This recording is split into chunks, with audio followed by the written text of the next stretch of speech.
தீபம் அகர்பத்தி ஒரு தெய்வீக அனுபவம்.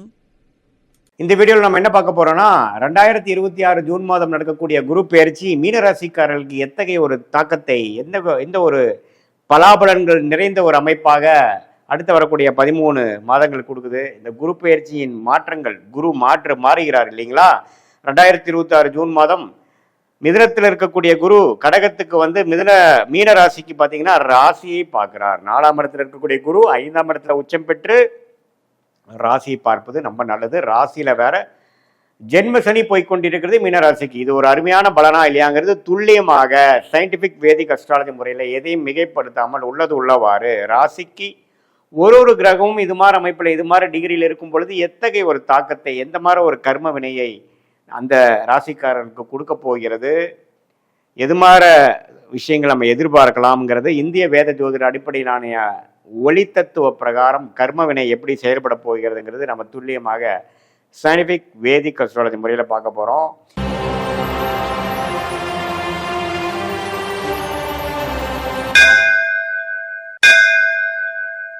மீனராசிக்கு வந்து ராசி அதிபதியாகிய குரு 4ஆம் இடத்துல இருப்பவர் ஜூன் மாதம் 2026 அப்புறம் ஒரு வருடத்துக்கு அப்புறம் 5ஆம் இடத்துல உச்சம் பெற்று ராசியை பார்க்கிறார். அது மிகவும் நல்லது. என்ன நல்லது அப்படின்னா,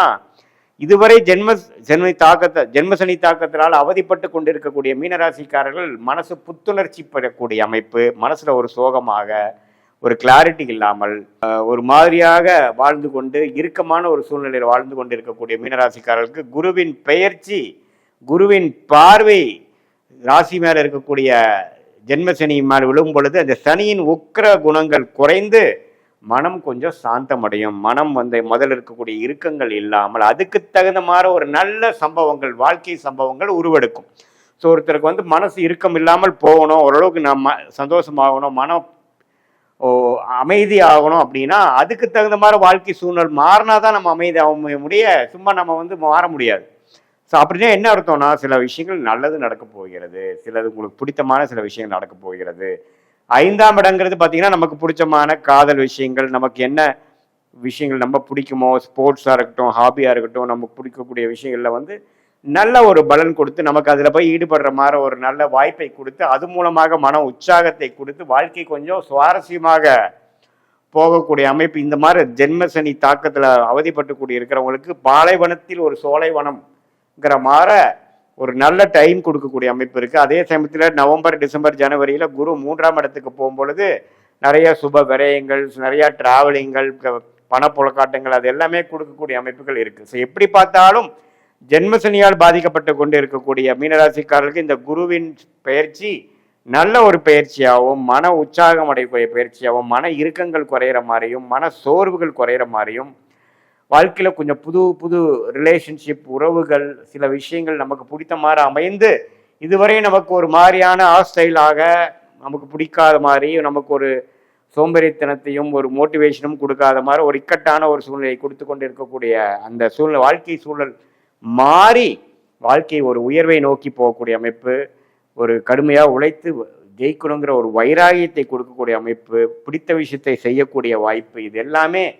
கொடுக்கக்கூடிய அமைப்பாக உச்ச குருவாக 5ஆம் இடத்துல வந்து வருகிறார். சில பேர்த்துக்கு திருமணமாகி பல வருடமாக குழந்தை இல்லாதவர்களுக்கு குழந்தை செல்வம் வரக்கூடிய அமைப்புகள் மீனராசிக்காரர்களுக்கு உண்டு. அதே மாதிரி காதல் கைகூடுற விஷயங்கள், இடம் மாற்றங்கள், நம்மளுடைய பிடித்தமான ஒரு ஜாப், நமக்கு எது மாதிரி ஒரு ஜாப் பிடிக்குமோ அந்த ஜாபே கிடைக்கிறது, நம்ம வாழ்க்கையில் வந்து கொஞ்சம் சுவாரஸ்யம் ஆகிறது, உறவுகளாக இருந்தாலும் சரி, பண விஷயங்களாக இருந்தாலும் சரி, வண்டி வாகனம் எல்லாத்துலேயுமே ஓரளவுக்கு திருப்தியான ஒரு அமைப்பு கிடைக்கக்கூடிய அமைப்பை கொடுக்க வல்லதாக இந்த 4ஆம் இடத்து குரு 5ஆம் இடத்துக்கு வரும்பொழுது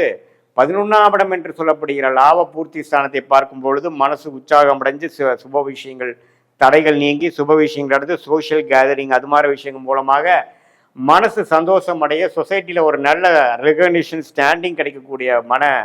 உற்சாகம், சாட்டிஸ்ஃபேக்ஷன் கிடைக்கக்கூடிய அமைப்புகள் உண்டு. இது பொதுவான பலனை தவிர உங்களுடைய ஜென்ம ஜாதகத்தில் நீங்கள் எந்த லக்னத்தில் பிறந்தீங்க, பிறந்த தேதி, பிறந்த நேரம், பிறந்த ஊரை வைத்து உங்களுடைய திருக்கணித பஞ்சாகத்தில் ஒரு ஜாதகத்தை போட்டு அதில் இருக்கக்கூடிய நெடுவு சுழிவுகள் என்ன தசாபுக்தியில் போய் கொண்டிருக்கிறது, நீங்கள் மீன ராசியில் என்ன நட்சத்திரத்தில் பிறந்தீங்க, ரேவதியா அல்லது உத்திரட்டாதி நட்சத்திரமா அல்லது புரட்டாதி நட்சத்திரமா, எந்த நட்சத்திரம் பிறந்தீங்கிறெல்லாம் ஒருங்கிணைத்து பார்த்து உங்களுடைய தசாபுக்திகள், லக்னம் என்ன, லக்னத்துக்கு நல்ல தசைகள் போயிட்டு இருக்கா, என்ன நட்சத்திரத்துல உங்களுடைய இது ஸ்டார்ட் ஆகுது, எந்த தசைகள் எந்த நட்சத்திரத்திலிருந்து தசை நடக்குது, இதெல்லாம் சேர்த்து வைத்து பார்க்கும் பொழுது உங்களுடைய ஷார்ட் டேர்ம் விஷயங்கள் எப்படி இருக்கு, லாங் டேர்ம் விஷயங்கள் எப்படி இருக்குது, எது மாதிரி விஷயத்தை நாம் எதிர்பார்க்கலாம், எது மாதிரி விஷயத்தை நாம் எதிர்பார்க்க வேண்டாம், நம்மளுடைய வாழ்க்கை எது மாதிரி திருப்பங்கள் நிறைந்ததாக அடுத்து வரக்கூடிய ஷார்ட் டேர்மாக 6 மாதம், 1 வருடம், 2 வருடத்தை நம்ம எதிர்பார்க்கலாம்ங்கிறது உங்களுடைய தசாபுக்திகளையும் சேர்த்து இது சொன்ன கோச்சார குரு பயிற்சி பலன்களையும் சேர்த்து வைத்து பார்க்கும் பொழுது நமக்கு சயின்டிபிக் வேதிக் அஸ்ட்ராலஜி முறையில் துல்லியமான பலன்கள் வந்து எது நடக்கும், எது நடக்காது, எது மாதிரி நேரத்தில் எது செய்வது நல்லது, எது கண்டிப்பாக நமக்கு எந்த பிராப்தங்கள் நமக்கு இருக்கிறது, எது மாதிரி விஷயங்கள் நமக்கு அப்படி இல்லை, எதை நோக்கி நம்ம போகலாம், வெளிநாடா உள்நாடா, வெளிநாட்டில் போய் படிக்கக்கூடிய அமைப்பா, உள்நாட்டிலே படிக்கலாமா, வேலை எது மாதிரி விஷயங்களாக இருக்கிறது, நமக்கு வந்து தொழில் நல்ல ஒரு தொழிலாக அமையக்கூடிய அமைப்பு இருக்கா, அல்லது வேலையே நமக்கு பிரதானமான ஒரு அமைப்பாக இருக்கா, எந்த துறை வந்து நமக்கு ஏற்ற துறையாக இருக்கிறது, எந்த மாதிரி துறையில் போனால் நம்ம எதிர்நீச்சல் போடாமல் எளிதில் வெற்றி பெற முடியும், அது மாதிரி விஷயங்கள்லாம் நம்ம ஒருங்கிணைத்து நாம் சயின்டிஃபிக் வேதிக் அஸ்ட்ராலஜி முறையில் ஒருங்கிணைத்து பார்க்கும் பொழுது வாழ்க்கையில் எளிதில் நாம் எதிர்நீச்சல் போடாமல் வெற்றி பெற முடியும் என்று சொல்ல விரும்புகிறேன். மீண்டும் மற்றொரு காணொளியில் சந்திப்போம். நன்றி, வணக்கம்.